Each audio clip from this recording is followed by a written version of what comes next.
में हिंदू आबादी 1971 के 22% से घटकर केवल 8% रह गई है। ये वही देश है जिसे आजाद कराने में भारत ने अहम भूमिका निभाई थी, लेकिन भारत ने ये कभी नहीं सोचा होगा कि वहाँ रहने वाले हिंदुओं की इतनी भयानक दुर्दशा हो जाएगी, वो भी 21वीं सदी में।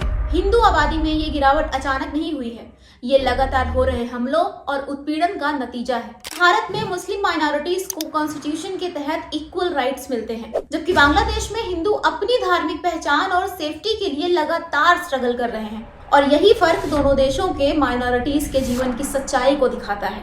बांग्लादेश, जो कभी 1971 में अपने क्रिएशन के समय सेकुलरिज्म और इक्वालिटी के आइडल पर खड़ा हुआ था, आज वहाँ की तस्वीरें कुछ और ही कहानी बयां कर रही हैं। 5 अगस्त 2024 को शेख हसीना की सेकुलर गवर्नमेंट गिरने के बाद एक हफ्ते के अंदर हिंदुओं पर 200 से अधिक हमले दर्ज किए गए हैं। लेकिन सवाल ये है कि ऐसा क्यों हो रहा है? क्यों हर साल हिंदुओं के घर जलाए जाते हैं, उनके मंदिर तोड़े जाते हैं, उनकी बेटियों पर हमले किए जाते हैं? हाल ही में कई घटनाएं सामने आई हैं जो न केवल चौंकाने वाली हैं बल्कि इंसानियत को शर्मसार करती हैं। अब ये मुद्दा इसलिए चर्चा में है क्योंकि न सिर्फ बांग्लादेश की सरकार पर सवाल उठ रहे हैं बल्कि इंटरनेशनल कम्युनिटी की चुप्पी भी खटक रही है। क्या ये हिंसा और अत्याचार केवल उनकी लोकल प्रॉब्लम्स हैं या इसके पीछे कोई वेल प्लान्ड पॉलिटिकल कॉन्स्पिरेसी है? तो चलिए आपको पहले बांग्लादेश में हिंदू कम्युनिटीज के सामने कुछ सीरियस चैलेंजेस बताते हैं जिनका सामना वो हर दिन कर रहे हैं। कम्युनिकल वायलेंस एंड अटैक्स।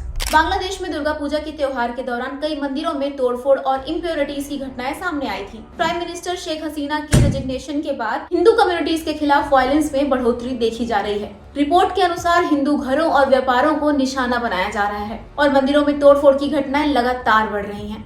ये घटनाएं इस्लामी कट्टरपंथी ताकतों की एक्टिविज्म का नतीजा माना जा रहा है, जिससे रिलीजियस माइनॉरिटीज की सुरक्षा को लेकर चिंता बढ़ गई है। क्योंकि रिलीजियस डिसएग्रीमेंट और प्रेशर बढ़ने के साथ बांग्लादेश में हिंदू कम्युनिटीज के खिलाफ वायलेंस बढ़ रहा है। जबरन भूमि हड़पना। बांग्लादेश में वेस्टेड प्रॉपर्टी एक्ट ने हिंदू कम्युनिटीज की जमीनों को कब्जे में लेने का एक तरीका बनाया। ये कानून 1974 में लागू हुआ था, जिसे पहले पाकिस्तान के समय में एनिमी प्रॉपर्टी एक्ट कहा जाता था। इसके तहत बांग्लादेश में रहने वाले हिंदू कम्युनिटीज के लोगों की प्रॉपर्टी को ये कहते हुए सरकार अपने कब्जे में कर लेती है कि वो देश के दुश्मन थे। कई परिवारों को केवल इस वजह से अपनी जमीनें गंवानी पड़ी क्योंकि उनके परिवार का कोई मेंबर फॉरेन चले गए थे या कोई रिलीजियस परसिक्यूशन से बचने के लिए भाग गए थे। इस कानून के लागू होने से हिंदू परिवारों ने अपनी रोजी रोटी खो दी क्योंकि उन्होंने अपने फसल उगाने वाले खेत ही खो दिए और इस प्रोसेस में लगभग 53% हिंदू प्रॉपर्टीज गवर्नमेंट के कब्जे में चली गई और इसका नतीजा ये निकला कि बांग्लादेश में हिंदू आबादी का प्रतिशत काफी घट गया। अब आता है गवर्नमेंट पॉलिसीज एंड इनएक्शन। ये बात हर कोई जानता है कि बांग्लादेश गवर्नमेंट रिलीजियस माइनॉरिटीज की सेफ्टी इंश्योर करने में साफ तौर पर फेल हुए हैं। पुलिस और प्रशासन अक्सर हमलों पर कार्रवाई करने में ढिलाई करते हैं। बांग्लादेश को अपने हिंदू कम्युनिटीज की सुरक्षा करनी चाहिए क्योंकि हिंदू इस देश की सांस्कृतिक, सामाजिक और ऐतिहासिक धरोहर का अहम हिस्सा है। रिलीजियस माइनॉरिटीज की सुरक्षा और सम्मान ह्यूमन राइट्स की सेफ्टी को बढ़ावा देते हैं और बांग्लादेश के सेकुलरिज्म और टॉलरेंस के प्रिंसिपल को मजबूत करते हैं। हिंदू कम्युनिटीज की सुरक्षा से नेशनल यूनिटी और स्टेबिलिटी बनी रहती है और ये बांग्लादेश को डेमोक्रेसी और इक्वालिटी के लिए एक स्ट्रॉन्ग उदाहरण बनाता है। रूलिंग पार्टीज के बीच पॉलिटिकल टेंशन के दौरान हिंदू कम्युनिटी ही अक्सर निशाना बनती है। चुनावी राजनीति में हिंदुओं को एक कमजोर वर्ग के रूप में देखा जाता है जिनकी आवाज को हमेशा दबा दिया जाता है। हम आपको उन्हीं लोगों की कहानियां बताते हैं जिन्होंने इन चैलेंजेस का सामना किया है। चिन्मय कृष्णदास ब्रह्मचारी, जो इस्कॉन के पुजारी और बांग्लादेश के सम्मिलित सनातनी जागरण जोत के प्रवक्ता रहे हैं, उन्हें गिरफ्तार कर लिया गया। उन पर आरोप था कि वो रिलीजियस ग्रुप के बीच में तनाव बढ़ाने वाली एक्टिविटीज में शामिल थे। बांग्लादेश में हिंदू कम्युनिटीज के खिलाफ बढ़ते हमलों और रिलीजियस डिसएग्रीमेंट के बीच उनकी गिरफ्तारी की गई। वहीं चिन्मय ने अपनी गिरफ्तारी के बाद बताया कि उनका मोटिव बांग्लादेश में हिंदू कम्युनिटीज के अधिकारों को प्रोटेक्ट करना और उनके खिलाफ हो रहे हमलों के बारे में सचेत करना था। उन्होंने हिंसा भड़काने का आरोप नकारते हुए साफ कहा कि उनका काम सिर्फ सोसाइटी की सुरक्षा करना और शांति बनाए रखना था। अरुबंदो महलदार के घर को आग के हवाले कर दिया गया।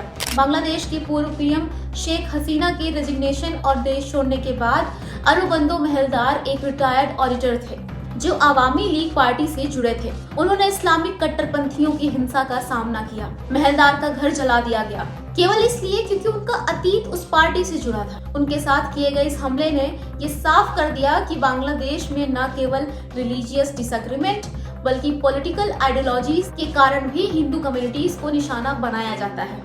अब आपको एक ऐसी घटना बताना चाहती हूँ जिसने हिंदू कम्युनिटीज के स्ट्रगल को पूरी तरह से एक्सपोज कर दिया। ये घटना 29 नवंबर की है, जब चटगांव बांग्लादेश में इस्कॉन पर रोक लगाने की मांग के दौरान हिंसा भड़क उठी।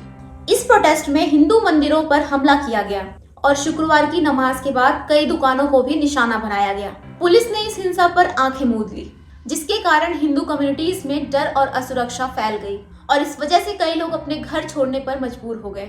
इसी तरह 2021 में कुमुल्ला में दुर्गा पूजा के दौरान एक हिंदू मंदिर को आग के हवाले कर दिया गया था, जिससे हिंदू कम्युनिटीज में भय और असुरक्षा की कंडीशन और बढ़ गई। इस हमले का एक वीडियो सोशल मीडिया पर वायरल हो गया, जिसमें इन हमलावरों को मंदिर को तोड़ते फोड़ते हुए साफ तौर पर देखा गया। इस तरह का केवल एक ही हमला नहीं था, बल्कि बांग्लादेश में हिंदू मंदिरों पर हो रहे लगातार हमले का केवल एक हिस्सा था। इस घटना ने पूरे देश में रिलीजियस टेंशन को और बढ़ा दिया। हिंदू कम्युनिटीज में अब आक्रोश की लहर दौड़ गई, क्योंकि ये हमला देश में रिलीजियस इंटॉलरेंस के बढ़ते संकेतों को एक्सपोज करता है। इस इंसिडेंट के बाद वहाँ हिंदू कम्युनिटीज ने अपनी सुरक्षा को लेकर चिंता जताई और पूरे देश में रिलीजियस फ्रीडम और सुरक्षा की मांगे उठने लगी। ये घटना केवल एक मंदिर पर हमले की कहानी नहीं है, बल्कि ये एक deep social and political instability की तरफ इशारा करती है, जो बांग्लादेश में रिलीजियस माइनॉरिटीज के लिए एक खतरे की घंटी बन चुकी है। ये केवल बांग्लादेश का मामला नहीं है, बल्कि ये पूरी दुनिया के लिए एक बड़ा मुद्दा बन चुका है। जब हम रिलीजियस इंटॉलरेंस और हरासमेंट के मामलों पर चर्चा करते हैं, तो बांग्लादेश के ये एग्जाम्पल्स एक ऐसे क्राइसिस को एक्सपोज करती हैं जो न केवल एक देश बल्कि पूरे साउथ एशिया और ग्लोबल ह्यूमन राइट्स पर इम्पैक्ट डाल रही हैं। अगर हम समय पर इन प्रॉब्लम्स के सलूशन नहीं खोजते हैं, तो ये न केवल बांग्लादेश के लिए बल्कि पूरे विश्व के लिए एक खतरनाक एग्जाम्पल बन सकता है। अब मैं आप सभी से सुनना चाहती हूँ कि इस वीडियो में हम जो मुद्दे उठाए हैं, क्या आपको लगता है कि बांग्लादेश में हिंदू कम्युनिटीज की कंडीशन और भी बदतर हो रही है, या वाकई इसके पीछे कोई राज है? हमारे लिए आपकी सोच बहुत मायने रखती है, इसलिए कमेंट में अपनी राय जरूर शेयर करें। अगर आपको ये वीडियो पसंद आई हो और आपने इस सीरियस मुद्दे को समझा हो, तो हम आपको एक और वीडियो देखने की सलाह देंगे, जहां हम रिलीजियस फ्रीडम और राइट्स ऑफ माइनॉरिटीज पर और भी गहरे सवाल उठाते हैं। वीडियो को देखने के लिए नीचे दिए हुए लिंक पर क्लिक करें। आपका सपोर्ट इस मुद्दे को और ज्यादा लोगों तक पहुंचाने में हमारी मदद करेगा, तो इसे शेयर करना ना भूलें। ऐसे और वीडियो देखने के लिए हमारे चैनल को सब्सक्राइब करें और बेल आइकन दबाना ना भूलें।